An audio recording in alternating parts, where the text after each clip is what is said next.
every stock in the S&P 500, part 3. Today we're going to be doing Microsoft. Here's a disclaimer. MSFT. All right, we're going to go to sec.gov, add your filings. We're going to go to the October 30th, 2024 10Q, which is over here. We're going to go to the balance sheet. Find the total assets, which is right here at about 500 billion. Should say somewhere. We'll figure that part out later. Put that in.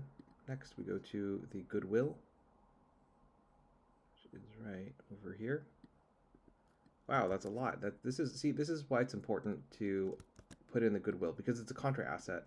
And even though it's listed over here in the balance sheet on assets, you need to take it out, because this is for what they can call business synergy, or, Microsoft is a company that acquires a lot of companies. So let's Google how many subsidiaries they have.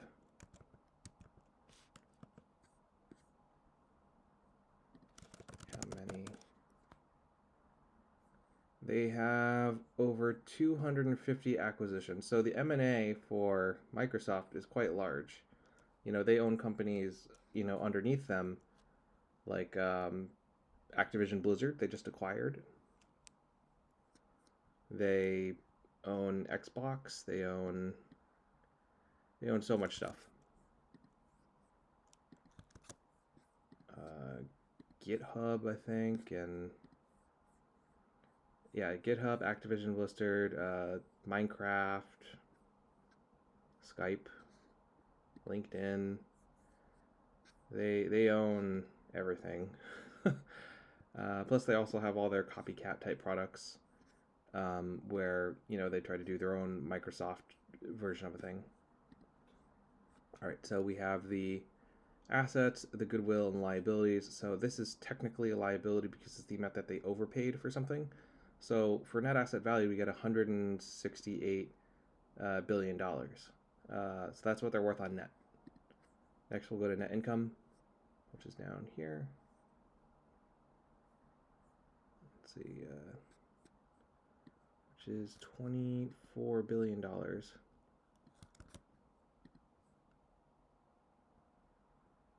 This is for 3 months, though. Okay. So we're probably going to have to multiply this by 4.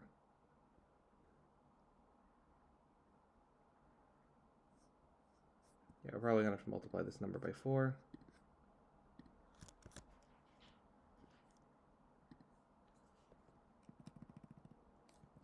Remove the comma.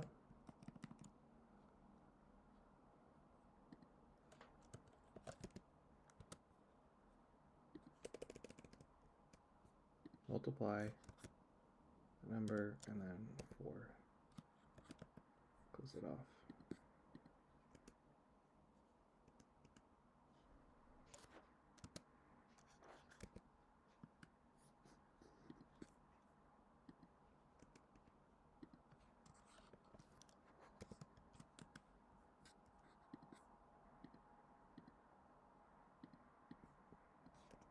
Multiply.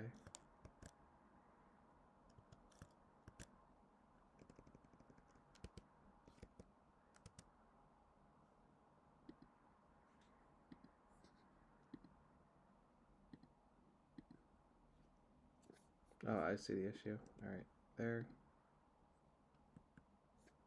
All right, there we go. That's the income. Sorry for that. Next, we need to go to the Stern School of Business for NYU and find what type of business is Microsoft. I mean, it's just so diverse. I mean, it's just kind of like a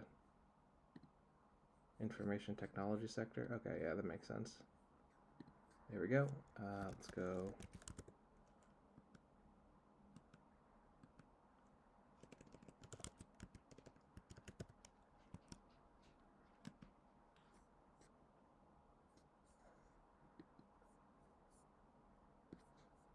I mean, they're kind of a software company if you think about it. So we'll go like software internet.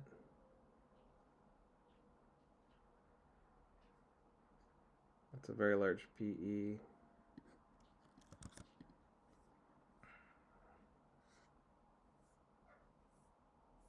But I suppose that could work.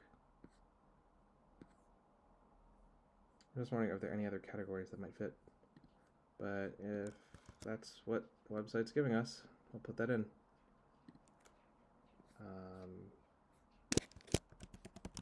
Software. All right. So with the shares outstanding and the market cap we got, I think this is a little bit too big. I think that this number needs to be more reasonable. So if we could put it into all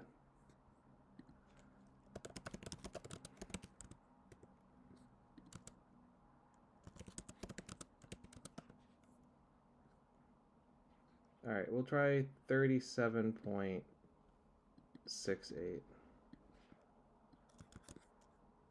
And remember, this is just a very rough valuation. You know, if you really wanted an in-depth one, you'd probably evaluate every single company in the portfolio that they have, all 250, and you'd come out to a number. So as a rough estimate, what we have here is just under $4 trillion market cap company with about $523 per share. And of course, we're going to take a look at tip ranks to see what the industry professionals say. And it looks like they're saying between 480 and 550, depending on whether you want to go by Loop Capital or UBS or Mitsuho. My cousin that works at Mitsuho. And our number was 522, so it was a little bit on the higher side, I think. Yeah, 522. So it falls in line with about UBS. Thanks for watching.